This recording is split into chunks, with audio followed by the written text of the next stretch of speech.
নামছে নদীর ফুতকে কই যে খেলা দেখতাম না ইয়ার পরও মনে বুঝে না তারপর নদীর ফুতকে খেলা দেখি তারপরে সবকিছু মিলে শালার ঘরে শালার আমরা সব সময় হতাশ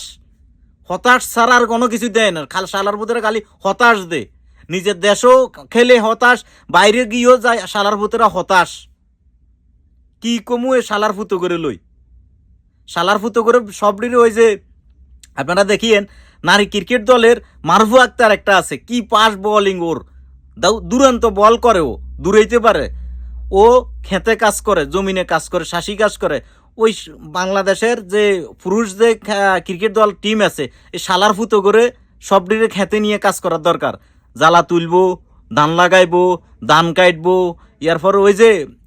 যখন ধান লাগায় না আমাদের এদিকে মনে হয় এটারে এরই নাকি স্কিম বলে স্কিমের একটা ফসল আছে ওইটার সময় ওই গরু দিয়ে মই দিতে হয় ওই শালার ফুতো করে গরুর বদল দুইটারে দুই